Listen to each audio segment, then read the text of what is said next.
Hvis din bar, café, natklub eller restaurant kun fungerer, når du selv er til stede, så har du altså ikke bygget en stærk forretning. Så har du bare bygget et sted og et arbejde, hvor du er flaskehalsen. Og i den her video, der vil jeg vise dig, hvordan du går fra flaskehals til selv at være det, til at rent faktisk skabe en forretning, hvor du ikke behøver at være der hele tiden. Fordi det handler om, at du skal få dine medarbejdere til at tage ansvar, når du ikke er til stede. Altså få dem til at tage det seriøst. Hvordan gør du så det, tænker du? Jo, der er to forskellige måder at lede på, hvis du spørger mig, når vi kigger på det. Så, det her, det er den klassiske model, hvor det er, at vi har dig, som er ejer heroppe, så har vi en leder, og så har vi medarbejderne hernede. Og så er der en anden model, som ser lidt anderledes ud. Men heroppe, der er det dig, der er ejeren. Du sætter retningen, du sætter vejen, du sætter, hvad det er, visionen er. Du fortæller, hvad det er, der skal ske, og hvad der skal gøres, og hvordan aftenen skal se ud. Og du er hele tiden til stede til at sørge for, at folk rent faktisk performer og pusher vejen. Lederen, han kigger en vej, han kigger op til dig. Så det er et klassisk eksempel på, hvis du oplever, at de kommer og spørger dig, hey, hvordan er det egentlig, at jeg lige skal lukke barstationen i aften? Eller der er en gæst, der klager over maden. Hvad skal jeg gøre? Hvorfor spørger du mig om det? Det er simpelthen fordi, du har skabt en tryghed omkring, at de altid kan gå til dig for svar. Og jo, det er på sin vis positivt. Men udfordringen er, at hvis de alle sammen går til dig med spørgsmålene, så har du ikke skabt en selvstændig forretning, så har du skabt en forretning, hvor alt er afhængig af, at du er til stede, for at det rent faktisk kan være en performance. Og det samme gælder medarbejderne, der også hele tiden spørger de mest almindelige, gængse spørgsmål, som de selvstændige skal kunne svare på, til deres leder. Det kunne være en gæst, der spørger, hey, vil du ikke lade være med at putte nogle isterninger i min drink? Jeg skal ikke have nogen isterninger i. Eller hvor er sugerørene egentlig henne? Eller hvad tid lukker vi i dag? Alle de der gængse spørgsmål, som man kan blive mødt af nogle gange.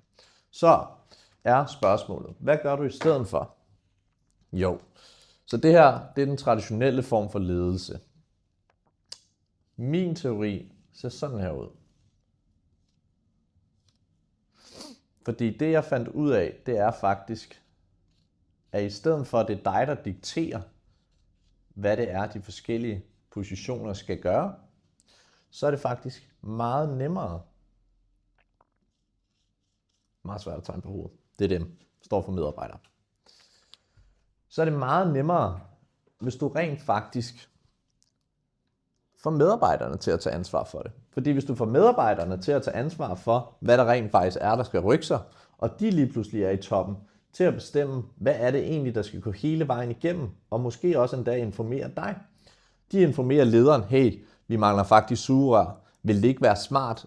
Folk synes, vores priser er alt for billige. Skal vi ikke hæve dem med 5 kroner? Alle vores gæster, de efterspørger, om vi ikke laver en gin tonic med en Hendrix gin.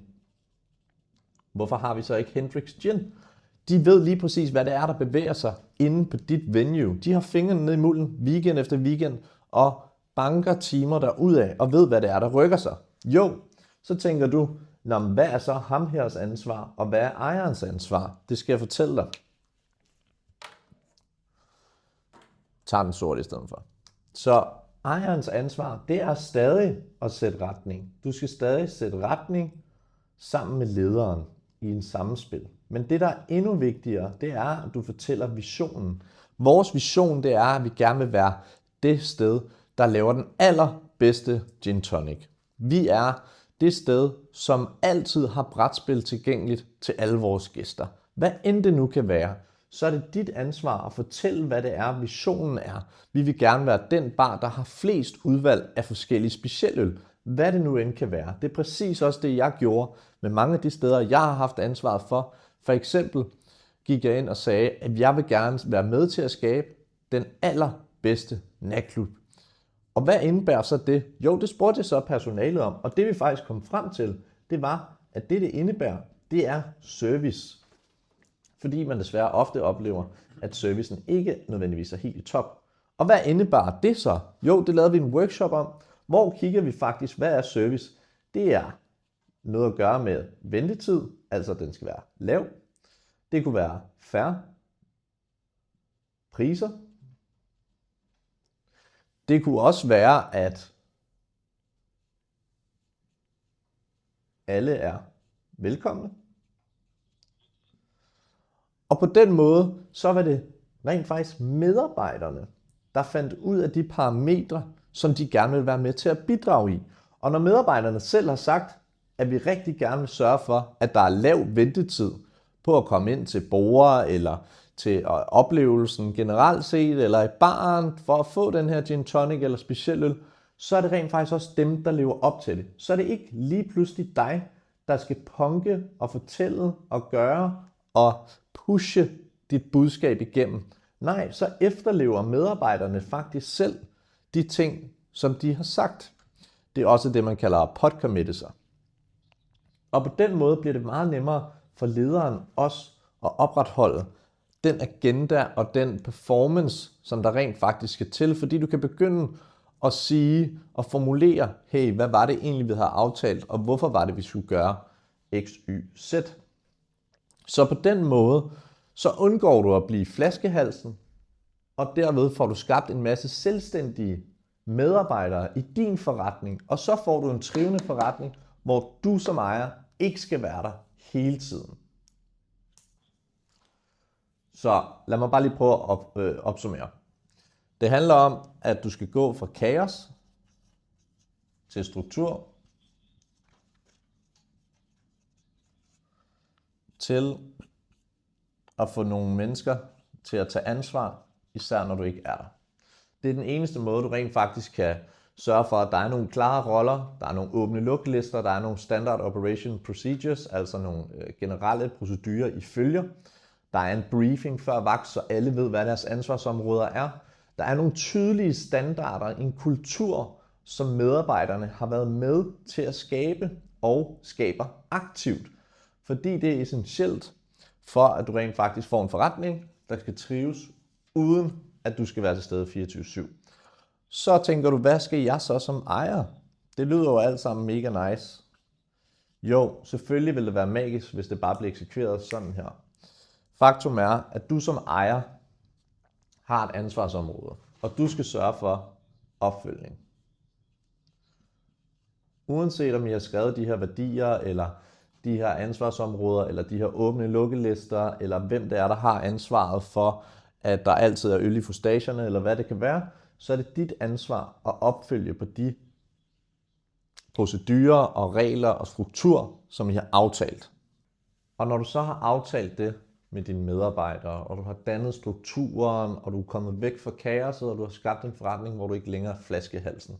Og jeg taler af erfaring her. Jeg har selv været der, hvor det er, at jeg tror i starten af god ledelse, det handler bare om, at jeg skal være deroppe i toppen af trekanten, og så bare tage de sværeste vagter, være der alle timerne, løse alle problemerne selv og svare på mange af de der spørgsmål, som medarbejderne har, og så skal jeg være tilgængelig hele tiden. Udfordringen er bare, at det gør dig til flaskehalsen. Så det du allerførst skal begynde at gøre, det er at notere de spørgsmål, som dine medarbejdere kommer med.